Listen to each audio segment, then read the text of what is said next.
بسم اللہ الرحمن الرحیم الحمد للہ نحمده ونستعینه ونستغفره ونعوذ باللہ من شرور انفسنا ومن سیئات اعمالنا من يهده الله فلا مضل له ومن يضلل فلا هادي له ونشهد ان لا اله الا الله وحده لا شريك له ونشهد ان سيدنا ومولانا محمد عبده ورسوله وصلى الله تعالى على خير خلقه محمد وآله واصحابه وبارک وسلم تسلیما اما بعد وعن انس رضی اللہ تعالی عنہ قال قال رسول اللہ صلی اللہ تعالی علیہ وآلہ وسلم لا يتمنين احدكم الموت لضر اصابه لا يتمنين تمنا یتمنا کون سے باب سے ہے؟ تمنا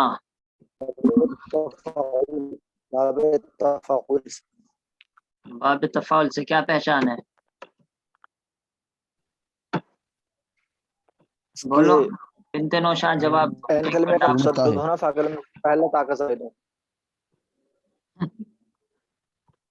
ایسا کریے آپ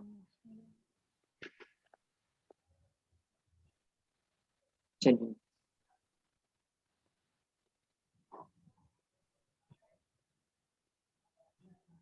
اس لیے کہ دوسرے نمبر پر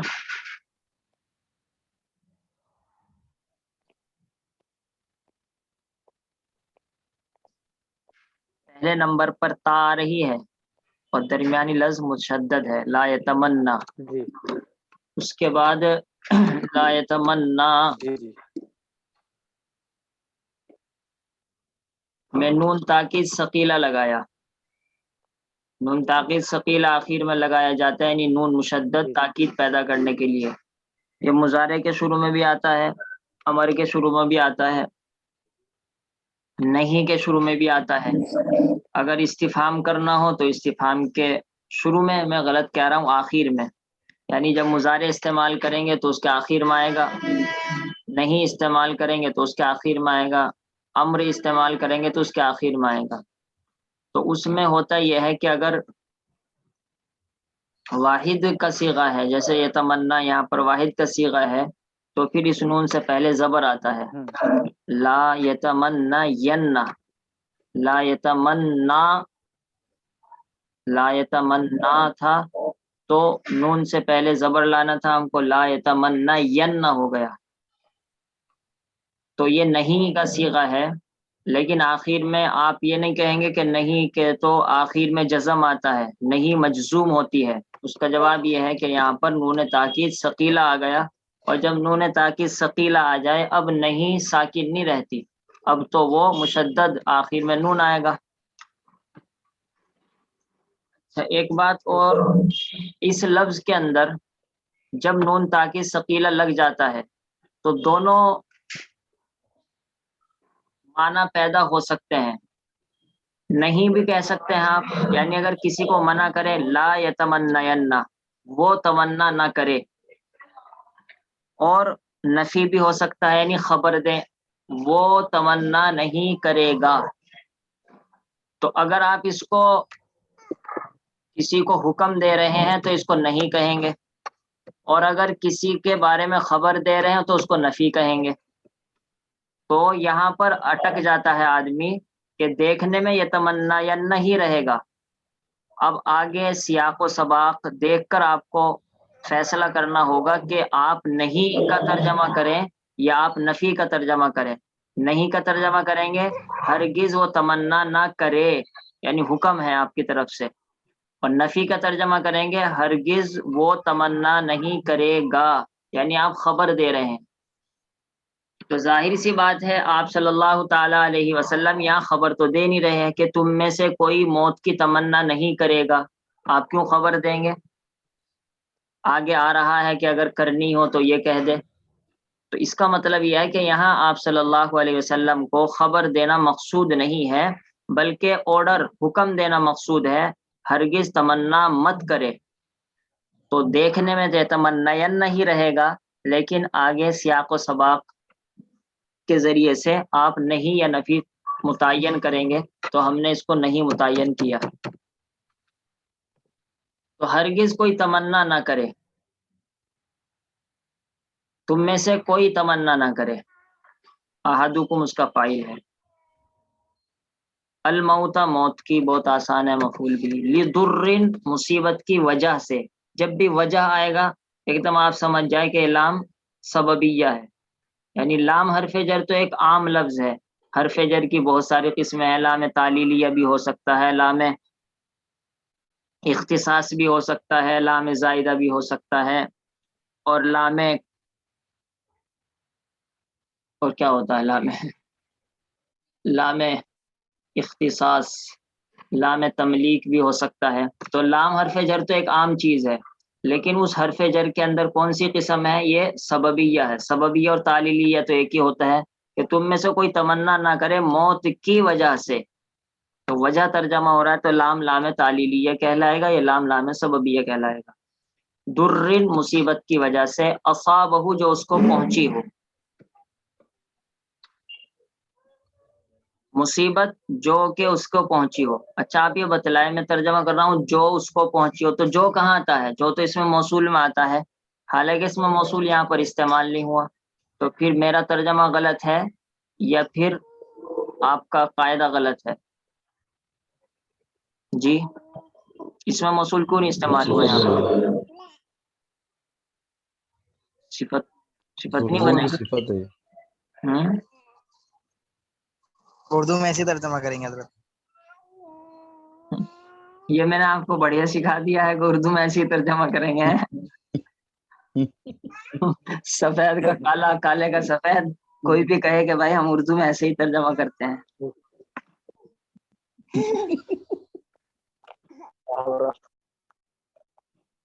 چلیے درن کی صفت بنے گی۔ اچھا، مثلا میں مجھے یہاں پر آپ کو ایک قاعدہ بتلانا، اس وجہ سے میں ٹوک رہا ہوں یہاں، ورنہ تو یہ کوئی اتنا اہم سوال نہیں ہے۔ اصل میں قاعدہ یہ ہے کہ جب آپ ایک اسی استعمال کیا در، ٹھیک ہے، مصیبت، اس کے بعد آپ کہنا چاہتے ہیں وہ مصیبت پہنچی، تو پہنچی فعل ہے، تو فعل اصابہ استعمال ہو گیا، اصابہ یصیب پہنچنا۔ تو جب آپ فعل استعمال کریں گے تو اگر پہلے والا اسم بغیر الف لام کے ہے یعنی نکیرہ ہے تو آپ ڈائریکٹ فعل استعمال کریں، ٹھیک ہے، جیسے کہ در نکیرہ ہے تو اصابہ ایک دم ہم نے فعل استعمال کر لیا، اور اگر مثال کے طور پر ہوتا الدر تو اب آپ ڈائریکٹ اصابہ استعمال نہیں کر سکتے، بلکہ اب آپ کو بیچ میں لانا پڑے گا الذی اصابہ، یہ اصل مجھے قاعدہ بتلانا ہے، اس وجہ سے آپ سے سوال کیا تھا۔ اور یہ غلطی بہت مشہور ہے، خاص طور سے جب آدمی عربی لکھتا ہے، بھائی قرآن میں اگر الذی آئے گا تو الذی کا ترجمہ کرے گا، حدیث میں آئے گا تو ترجمہ کر دے گا، نہیں آئے گا تو نہیں کرے گا، لیکن جب آدمی عربی لکھتا ہے تو پھر یہ غلطی بہت کرتا ہے۔ ایک ساتھی تھے ہمارے، تخصص فی الحدیث میں پڑھتے تھے، یعنی بہت اعلیٰ درجے کی صلاحیت، لیکن وہ یہ غلطی کیا کرتے تھے کہ الذی استعمال ہی نہیں کیا کرتے تھے، یا الذی ہر جگہ استعمال کیا کرتے تھے۔ تو آپ سمجھ جائیں کہ اگر فعل سے پہلے نکیرہ ہے تو آپ کو الذی استعمال نہیں کرنا۔ کیوں نہیں استعمال کرنا؟ اس کی وجہ بھی یہ ہے کہ اس صورت میں در یہ نکیرہ ہے اور اصابہ فعل بھی نکیرہ ہوتا ہے، تو نکیرہ نکیرہ آپ کے برابر ہو گئے موصوف صفت میں، تو موصوف صفت کے اندر جو سیم اور مطابقت ہونی چاہیے وہ برابر ہو گئی، بغیر الذی کے کام چل گیا۔ لیکن جب الف لام آ گیا تو اب دونوں برابر نہیں ہو پائیں گے، وہ معرفہ ہو گیا اور یہ نکیرہ ہو گیا۔ اسی وجہ سے قرآن نے کیا کہا شروع میں؟ الف لام میم ذالک الکتاب لا ریب فیہ ھدی للمتقین، آگے کیا کہا؟ الذین، الذین کیوں کہا؟ اس لیے کہ المتقین معرفہ استعمال ہوا۔ اب اس وجہ سے ڈائریکٹ یومنون استعمال نہیں کیا، بلکہ بیچ میں الذی لائے تاکہ اس یومنون کو بھی ایک طرح کے معرفہ بنا دیں الذی اسم موصول کے ذریعے سے، پھر وہ پہلے والے المتقین کے مشابہ ہو جائے گا، یہ اصل اس کی وجہ ہوتی ہے۔ تو خیر، اس کی عربی پڑھنے میں تو اس قاعدے کی زیادہ ضرورت پیش نہیں آتی، بلکہ آدمی خود ترجمہ دونوں صورتوں میں صحیح کر لیتا ہے، لیکن عربی لکھنے میں اس کی ضرورت بہت پیش آتی ہے۔ تو ہرگز تم میں سے کوئی تمنا نہ کرے موت کی کسی مصیبت کی وجہ سے جو اس کو پہنچی ہو،